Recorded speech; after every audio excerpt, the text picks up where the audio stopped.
नमस्कार दोस्तों, आप सभी का एक बार फिर से स्वागत है उमंग जिंदगी में। तो चलिए आज सुनते हैं मुंशी प्रेमचंद जी की एक और अनोखी कहानी संग्रह जिसका शीर्षक है सुभागी।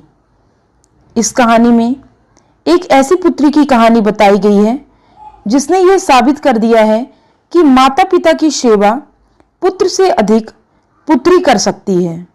उम्मीद करती हूँ जब आप ये कहानी पूरी सुनेंगे तो आपको ये बेहद पसंद आएगी। कहानी अच्छी लग रही हो तो दोस्तों के साथ शेयर करें और चैनल को सब्सक्राइब जरूर कर लीजिएगा। तो चलिए जल्दी से इस कहानी की शुरुआत करते हैं। और लोगों के यहाँ चाहे जो होता हो, तुलसी महतो अपनी लड़की सुभागी को लड़के रामू से जौ भर भी कम प्यार न करते थे। रामू जवान होकर भी काठ का उल्लू था। सुभागी 11 साल की बालिका होकर भी घर के काम में इतनी चतुर और खेतीबाड़ी के काम में इतनी निपुण थी कि उसकी माँ लक्ष्मी दिल में डरती रहती कि कहीं लड़की पर देवताओं की आंख न पड़ जाए। अच्छे बालकों से भगवान को भी तो प्रेम है, कोई सुभागी का बखान न करे, इसलिए वह अनायास ही उसे डांटती रहती। बखान से लड़के बिगड़ जाते हैं, यह भय तो न था, भय था नजर का। वही सुभागी आज 11 साल की उम्र में विधवा हो गई। घर में कोहराम मचा हुआ था। लक्ष्मी पछाड़े खाती थी, तुलसी सिर पीटते थे। उन्हें रोते देखकर सुभागी भी रोती थी। बार बार माँ से पूछती, क्यों रोती हो अम्मा, मैं तुम्हें छोड़कर कहीं न जाऊंगी, तुम क्यों रोती हो। उसकी भोली बातें सुनकर माता का दिल और भी फटा जाता। वह सोचती थी, ईश्वर तुम्हारी यही लीला है, जो खेल खेलते हो वह दूसरों को दुख देकर। ऐसा तो पागल करते हैं, आदमी पागलपन करे तो उसे पागल खाने भेजते हैं, मगर तुम तो पागलपन करते हो, उसका कोई दंड नहीं। ऐसा खेल किस काम का कि दूसरे रोएं और तुम हंसो, तुम्हारी यही दया है। और सुभागी क्या सोच रही थी, उसके पास कोठरी भर रुपए होते तो वह उन्हें छिपाकर रख देती। फिर एक दिन चुपके से बाजार चली जाती और अम्मा के लिए अच्छे अच्छे कपड़े लाती। दादा जब बाकी मांगते तो चट रुपए निकाल कर दे देती। अम्मा दादा कितने खुश होते। जब सुभागी जवान हुई तो लोग तुलसी महतो पर दबाव डालने लगे कि लड़की का घर कहीं और कर दो, जवान लड़की का यूं फिरना ठीक नहीं। जब हमारी बिरादरी में इसकी कोई निंदा नहीं है तो क्यों सोच विचार करते हो। तुलसी ने कहा, भाई मैं तैयार हूं, लेकिन जब सुभागी भी माने वह किसी तरह राजी नहीं होती। हरिहर ने सुभागी को समझाकर कहा, बेटी हम तेरे ही भले के लिए कहते हैं, माँ बाप अब बूढ़े हैं, उनका क्या भरोसा, तुम इस तरह कब तक बैठी रहोगी। सुभागी ने सिर झुकाकर कहा, चाचा मैं तुम्हारी बातें समझ रही हूं, लेकिन मेरा मन घर को नहीं कहता। मुझे आराम की चिंता नहीं है, मैं सब कुछ झेलने को तैयार हूं और जो काम तुम कहो वह सिर आंखों के बल करूंगी, मगर घर बसाने को मुझसे ना कहो। जब मेरा चाल कुचाल देखना तो मेरा सिर काट लेना। अगर मैं सच्चे बाप की बेटी होंगी तो बात की भी पक्की हूं। फिर लज्जा रखने वाले तो भगवान हैं, मेरी क्या हस्ती है कि अभी कुछ कहूं। उजड्ड रामू बोला, तुम अगर सोचती हो कि भैया कमावेंगे और बैठ के मौज करोगी तो इस भरोसे ना रहना, यहाँ किसी ने जन्म भर का ठेका नहीं लिया। रामू की दुल्हन रामू से भी 2 आंगुल ऊंची थी, मटक कर बोली, हमने किसी का करस थोड़ा ही खाया कि जन्म भर बैठे भरा करें। यहाँ तो खाने को भी महीना चाहिए, पहनने को भी महीन चाहिए, यह हमारे बूते की बात नहीं। सुभागी ने गर्व से भरे हुए स्वर में कहा, भाभी मैंने तुम्हारा आसरा कभी नहीं किया और भगवान ने चाहा तो कभी करूंगी भी नहीं। तुम अपनी देखो, मेरी चिंता ना करो। रामू को दुल्हन को जब यह मालूम हो गया कि सुभागी घर ना करेगी तो और भी उसके सिर हो गई। हमेशा एक न एक खुचड़ लगाए रहती, उसे रुलाने में जैसे उसको मजा आता। वह बेचारी पहर रात से उठकर कूटने पीसने में लग जाती, चौका बर्तन करती, गोबर पाथती, फिर खेत में काम करने चली जाती। दोपहर को आकर जल्दी जल्दी खाना पकाकर सबको खिलाती। रात को कभी माँ के सिर में तेल डालती, कभी उसकी देह दबाती। तुलसी चिलम के भक्त थे, उन्हें बार बार चिलम पिलाती। जहां तक अपना बस चलता माँ बाप को कोई काम ना करने देती। हाँ, भाई को ना रोकती, सोचती ये तो जवान आदमी है, यह काम ना करेंगे तो गृहस्थी कैसे चलेगी। मगर रामू को यह बुरा लगता। अम्मा और दादा को तिनका तक नहीं उठाने देती और मुझे पीसना चाहती है। यहाँ तक कि एक दिन वह जामे से बाहर हो गया। सुभागी से बोला, अगर उन लोगों का बड़ा मुंह है तो क्यों नहीं अलग लेकर रहती? तब सेवा करो तो मालूम हो कि सेवा कड़वी लगती है कि मीठी। दूसरों के बल पर वाहवाही लेना आसान है, बहादुर वह है जो अपने बल पर काम करे। सुभागी ने तो कुछ जवाब न दिया। बात बढ़ जाने का भय था, मगर उसके माँ बाप बैठे सुन रहे थे। महतो से न रह गया। बोले, क्या है रामू, उस गरीबन से क्यों लड़ते हो? रामू पास आकर बोला, तुम क्यों बीच में कूद पड़े? मैं तो उसको कहता था, तुलसी, जब तक मैं जीता हूं तुम उसे कुछ नहीं कह सकते। मेरे पीछे जो चाहे करना। बेचारी का घर में रहना मुश्किल कर दिया। रामू, आपको बेटी बहुत प्यारी है तो उसे गले बांध कर रखिए, मुझसे तो नहीं सहा जाता। तुलसी, अच्छी बात है, अगर तुम्हारी यही मर्जी है तो यही होगा। मैं कल गांव के आदमियों को बुलाकर बंटवारा कर दूंगा। तुम चाहे छूट जाओ, सुभागी नहीं छूट सकती। रात को तुलसी लेटे तो वह पुरानी बात याद आई जब रामू के जन्मोत्सव में उन्होंने रुपए कर्ज लेकर जलसा किया था और सुभागी पैदा हुई तो घर में रुपए होते हुए भी उन्होंने एक कौड़ी खर्च न की। पुत्र को रत्न समझा था, पुत्री को पूर्व जन्म के पापों का दंड। वह रत्न कितना कठोर निकला और यह दंड कितना मंगलमय।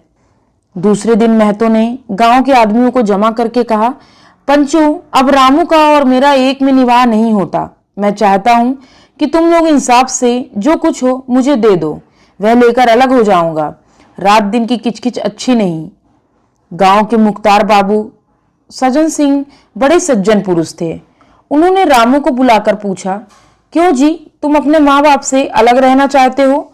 तुम्हें शर्म नहीं आती कि औरत के कहने से माँ बाप को अलग कर दिए? राम राम।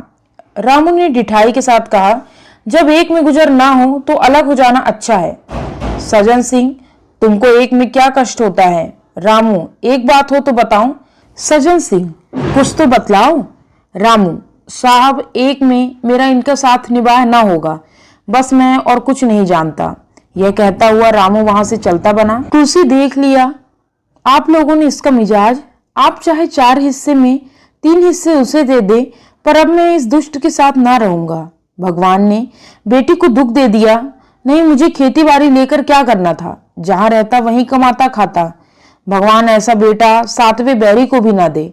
लड़के से लड़की भली जो कुलवंती हो। सहसा सुभागी आकर बोली, दादा, यह सब बाट बखरा मेरे ही कारण तो हो रहा है। मुझे क्यों नहीं अलग कर देते? मैं मेहनत मजूरी करके अपना पेट पाल लूंगी। अपने से जो कुछ बन पड़ेगा तुम्हारी सेवा करती रहूंगी, पर रहूंगी अलग। यो घर का बार बंटवारा मुझसे नहीं देखा जाता। मैं अपने माथे यह कलंक नहीं लेना चाहती। तुलसी ने कहा, बेटी, हम तुझे न छोड़ेंगे, चाहे संसार छूट जाए। रामू का मैं मुंह नहीं देखना चाहता, उसके साथ रहना तो दूर रहा। रामू की दुल्हन बोली, तुम किसी का मुंह नहीं देखना चाहते तो हम भी तुम्हारी पूजा करने को व्याकुल नहीं। मैं तो दांत पीसते हुए उठे कि बहू को मारे, मगर लोगों ने पकड़ लिया। बंटवारा होते ही महतो और लक्ष्मी को मानो पेंशन मिल गई।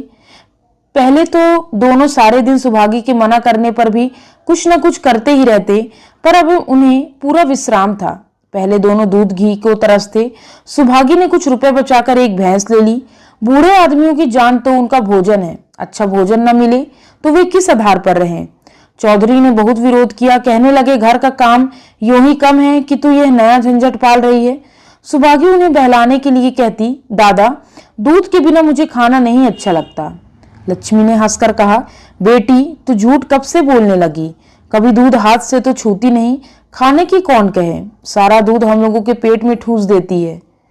गांव में जहां देखो सबके मुंह में सुभागी की तारीफ।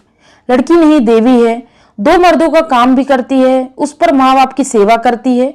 सजन सिंह तो कहते यह उस जन्म की देवी है, मगर शायद महतो को यह सुख बहुत दिन तक भोगना ना लिखा था।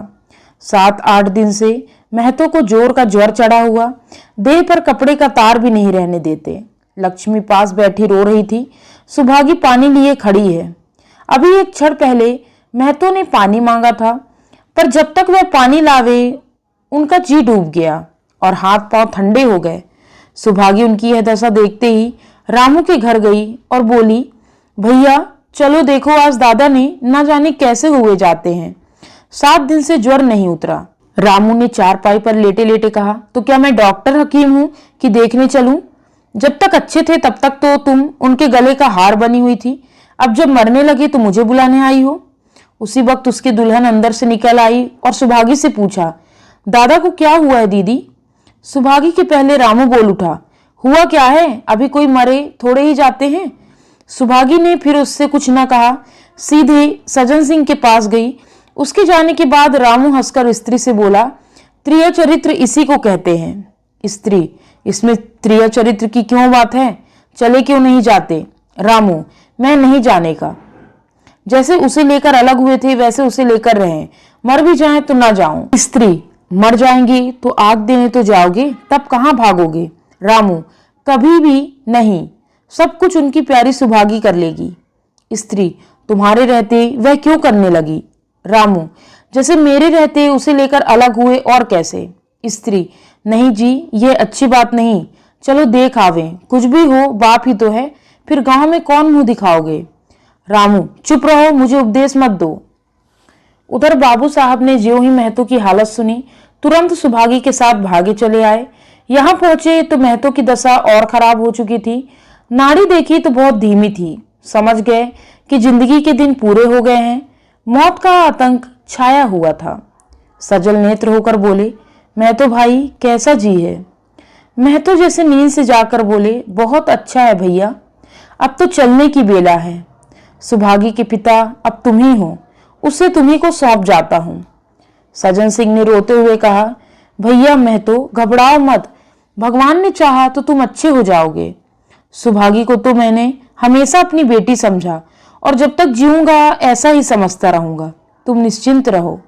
मेरे रहते सुभागी या लक्ष्मी को कोई तिरछी आंख से न देख सकेगा। और कुछ इच्छा हो तो वह भी कह दो। महतो ने विनीत नेत्रों से देखकर कहा, और कुछ नहीं कहूंगा भैया, भगवान तुम्हें सदा सुखी रखे। सज्जन सिंह, रामू को बुलाकर लाता हूं, उससे जो भूल चूक हो क्षमा कर दो। महतो, नहीं भैया, उस पापी हत्यारे का मैं मुंह नहीं देखना चाहता। इसके बाद गोदान की तैयारी होने लगी। रामू को गांव भर ने समझाया पर वह अंत्येष्ट करने पर राजी न हुआ। कहा, जिस पिता ने मरते समय मेरा मुंह देखना स्वीकार न किया वह मेरा न पिता है न मैं उसका पुत्र। लक्ष्मी ने दाह क्रिया की। इन थोड़े से दिनों में सुभागी ने न जाने कैसे रुपए जमा किए कि जब तिरही का सामान आने लगा तो गांव वालों की आंखें खुल गई।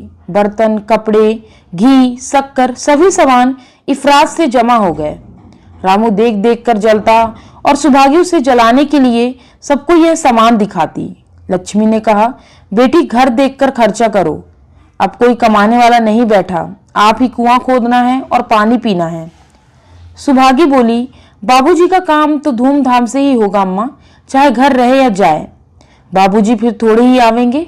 मैं भैया को दिखा देना चाहती हूँ कि अबला क्या कर सकती है, वह समझते होंगे। इन दोनों के लिए कुछ ना होगा, उनका यह घमंड तोड़ दूंगी। लक्ष्मी, चुप रहो। तिरही के दिन 8 गांव के ब्राह्मणों का भोज हुआ। चारों तरफ वाही वाही मच गई। पिछले पहर का समय था, लोग भोजन करके चले गए। लक्ष्मी थककर सो गई थी। केवल सुभागी बची हुई चीजें उठा उठा कर रख रही थी कि ठाकुर सज्जन सिंह ने आकर कहा, अब तुम भी आराम करो बेटी, सवेरे यह सब काम कर लेना। सुभागी ने कहा, अभी थकी नहीं हूं दादा, आपने जोड़ लिया कुल कितने रुपए उठे? सज्जन सिंह, वह पूछकर क्या करोगी बेटी? कुछ नहीं, यूं ही पूछती थी, कोई 300 रुपए उठे होंगे। सुभागी ने सचाते हुए कहा, मैं इन रुपयों की देनदार हूं, तुमसे तो मैं मांगता नहीं। मैं तो मेरे मित्र और भाई थे, उनके साथ कुछ मेरा भी तो धर्म है। आपकी यह दया क्या कम है कि मेरे ऊपर इतना विश्वास किया, मुझे कौन 300 देता?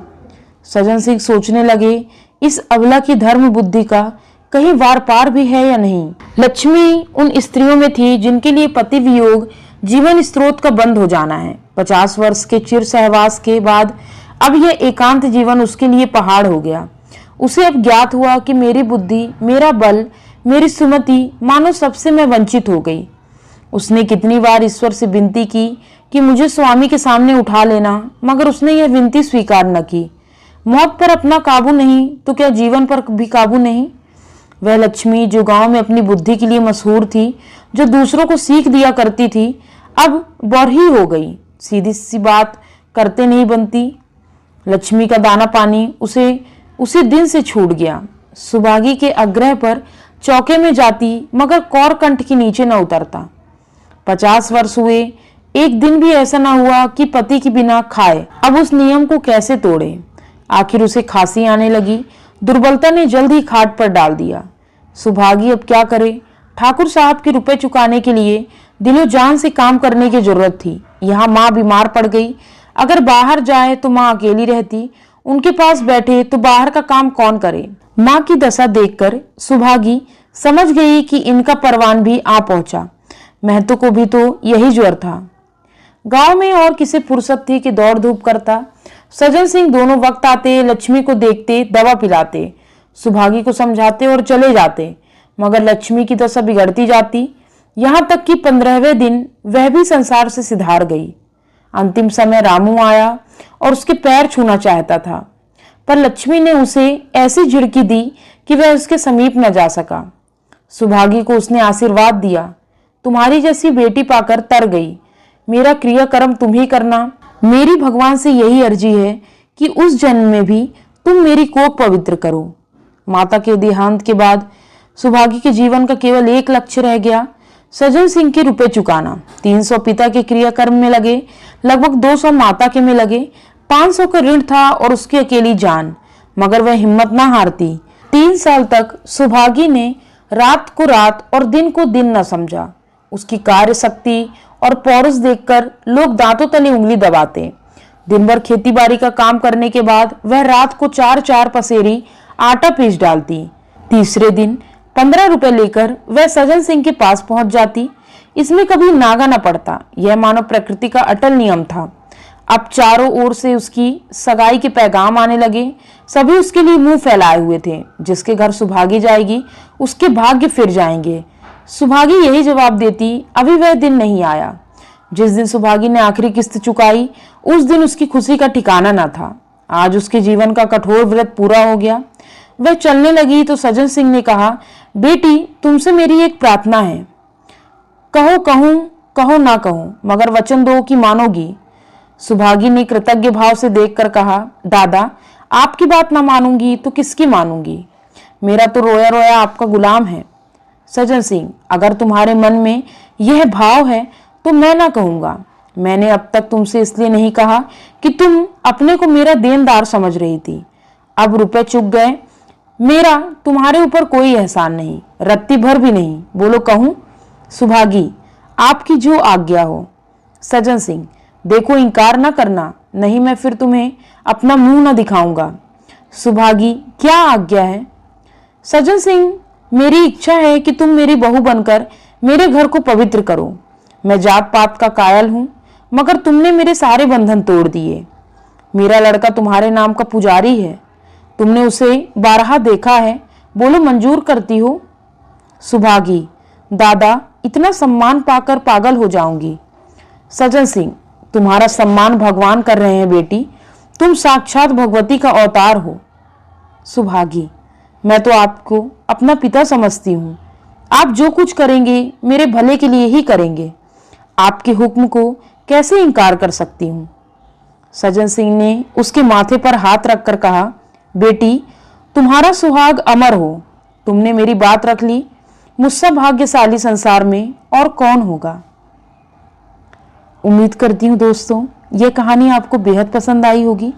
मिलती हूँ इसी तरह अगली कहानी में। तब तक के लिए जय हिंद, वंदे मातरम।